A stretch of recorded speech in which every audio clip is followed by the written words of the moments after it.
A few months ago, I got a phone call from my friend Anthony. He says, we're going to raise some money for Tri-County. I said, what is Tri-County? He said, it's a really cool organization. I said, okay, how much? He says, $25,000. I said, $25,000? He goes, the dinner's really great. I said, I assume it's in France. So here's a confession. This text thing, our firm, we did nothing. We didn't text.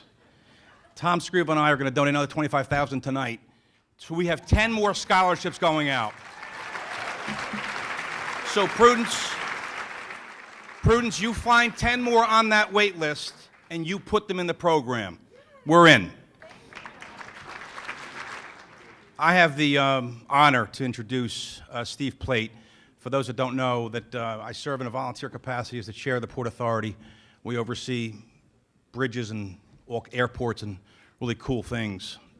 One of the things that Steve oversaw in our country's darkest hour back in 2001, when we saw the collapse of the Twin Towers, we had to put that thing back together again.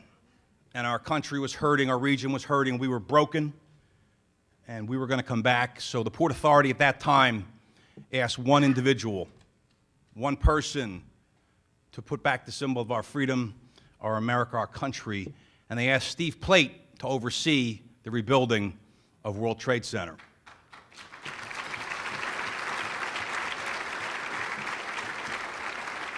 So,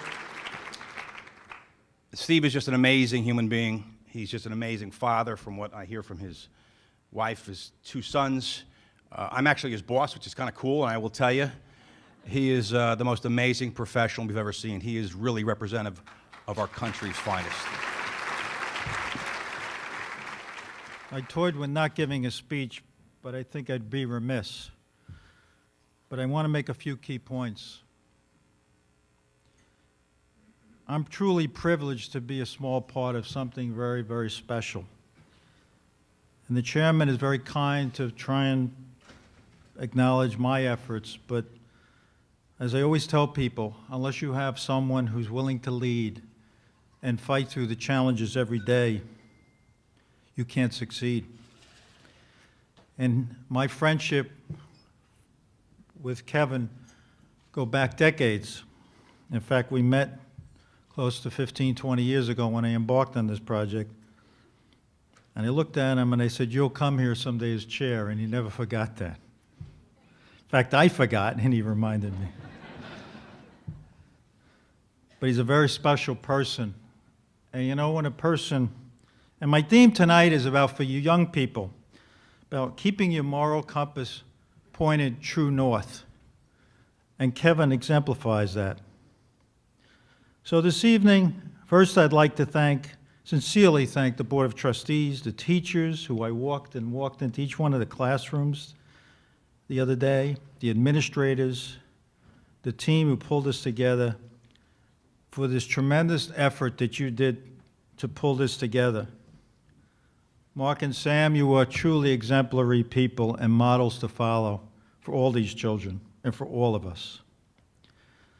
But I accept this on behalf of the over 26,000 people who made this miracle truly happen at World Trade. And they weren't just Americans, they were from all walks of life. And I could tell you stories that keep you here all night about beams of steel that arrived from all parts of the world saying, don't give up, we're with you. We truly believe that the good in humankind will shine through, and that bright light will overcome the darkness of that single day. And it truly did happen.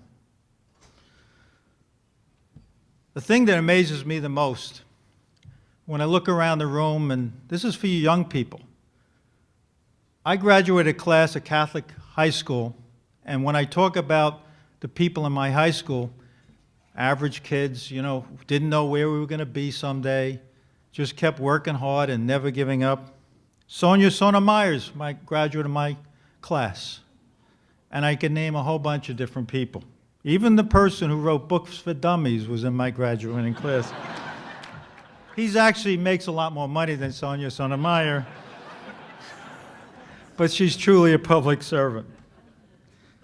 But it's always about ordinary people like ourselves, working very hard and never giving up doing extraordinary things like World Trade, like the different things that all of you do each and every day.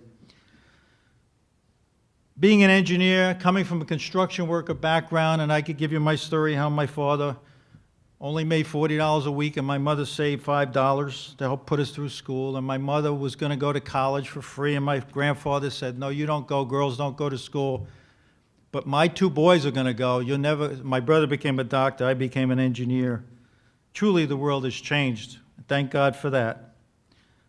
But we in World Trade rebuilt a city and a nation.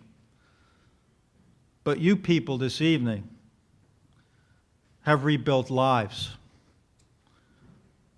As much as we're all proud of what we did at World Trade, there's nothing more important than rebuilding a life and giving people a tremendous opportunity, and that's what we're here for tonight. But that's the baton that's being passed to young people. You're being challenged, especially with your religious background, to leave truly a legacy, to leave the world a little better than the day you came into it. Make a difference every day, respect everybody you deal with, no matter if they're above you, beneath you, work for you, you work for them. You always respect people. And do us proud. But remember, find your passion. Follow it, and never, ever, ever give up, no matter what people tell you. If that's your passion, you will succeed, I guarantee it. And life will be a magical journey for you. But always keep, as I said earlier, keep your moral compass pointed true north, and God will be with you throughout.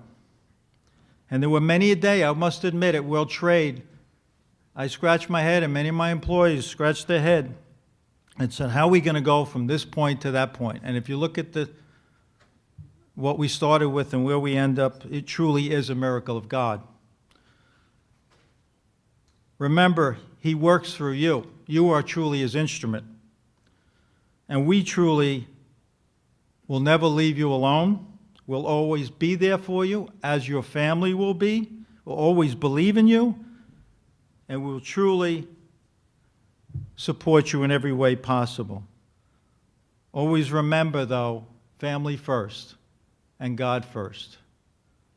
God bless you, and God bless America.